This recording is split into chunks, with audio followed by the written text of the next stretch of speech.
What is up, YouTube? Hope you guys having a wonderful day. I wanted to stop by, make a video about one of the biggest red pill revelations I've ever experienced in my entire life. And I say this with full judgment. And regardless of what you hear on the internet or what you see and believe here in America, you won't actually understand what I say until you leave the USA for a vacation. No, I'm not saying renounce your citizenship, but to leave outside the US. So let's get right to it. I didn't realize how life is so different outside the States. I took the initiative and had the opportunity to take a trip across Asia, down in Southeast Asia, into my parents' homeland country, Laos, to find out that everything here in America is a joke. Now, I might be a little over exaggerating, when it comes to a joke, because I'll break it down in this video what I mean. But follow with me here. The way of life in Laos is very, very poor compared to the average citizen here in America. The the craziest thing I notice in Laos is that they have less than what I have, but they have a reason to live every single day and they are happy to exist. Here in America, I have everything that I could even think of and desire, but for some odd reason, I just can't shake off this depression. I can't shake off this social pressure to be a man or to be better than I was before. It's and the more you hang on the internet, the more you start to realize that there's a lot of people who really feel very similar, or if not the same, as a man in this country. Because as somebody once told me, here in America, competition is literally the culture. As a man, we're just out here trying to see who's got the bigger dick, and we just bash each other in the process. We're not actually forming any type of camaraderie, friendship, or bond, or type of relationship amongst each other. We're just trying to see what this person has, what we can get, and then once they have nothing, we'll just throw them to the side and never talk to them again. And it's not even just men, it's women too.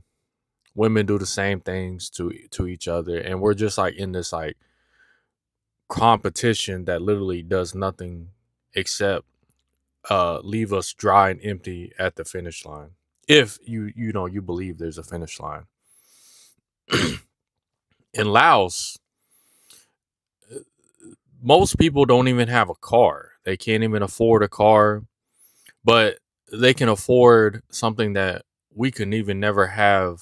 And if you were blessed to have it, well, consider yourself worth more than millions in this country. And that's having an abundance of a social life. People in Laos put their social life over material all day, every day. If they had the chance, um, if they had the chance to choose to hang out with their friends and talk to their friends every day, they would, because having friends in Laos is like equivalent to having a long distance a blood family member that you've never met, but once you guys meet and engage in conversation and socializing, you'll start to realize how close the bond is within each other, even though you guys are not blood related. I don't know if it's like an Asian culture thing or if it's a Southeast Asian culture thing, but I know that from personal experience, I have more friends that are more family to me than family that are friends to me. And I just don't understand or get it. I always thought it was just like an American culture thing. But once I went to Laos, I realized that a lot of Lao people have friends who are considered like blood related family members to them, and they do everything together when it comes to family time and socializing, drinking, having a good time. And sometimes they even hang out with each other every day, and it don't even require like spending money or doing anything. It's just having a good time. There was this experiment that I came across. I don't know if it was like FBI or CIA, but they put two groups of rodents who ate the same foods. Group one had a strong relationship amongst the rodents, and the others were just kind of like, just there, temporarily, associates, you could say. And rodent group one enjoyed their food more than group two. Personally, for me, I can't eat bad food if the conversation is good or if I'm having a good time. Like, bad food to me is bad food. But there were times where, well, there was not always times, but there were occurrences where they would always ask me to join them to eat.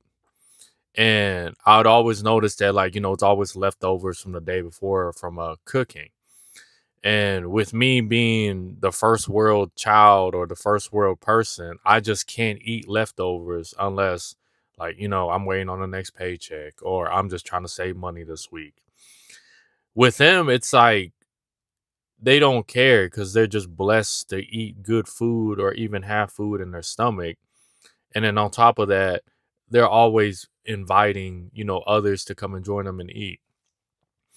And me being me, I would feel obligated to join them. And I did it a couple times, but then there are times they're like, okay, no, I can't do it no more. Cause I just knew I was gonna ruin the food for them. And I didn't take that chance to do it, to burden them while they're having a good time and eating.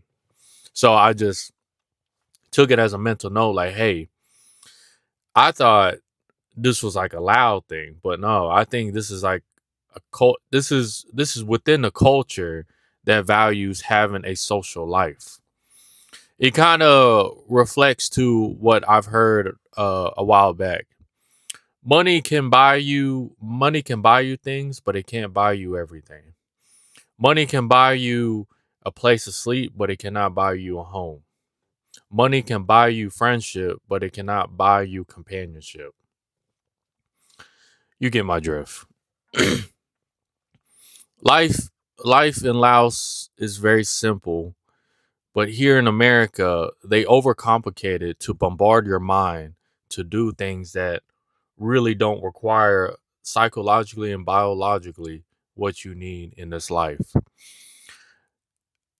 And I remember saying this before I left to Laos. It's just crazy how I figured it out, but I didn't accept it till I witnessed it and experienced it. Which that's most people, because we're always skeptical. We don't actually feel those emotions until it actually happens. And I always said that the richest thing you can do as a man is to be a grandpa and see your grandkids and see everything that you have started and grown from the ground up as a seed.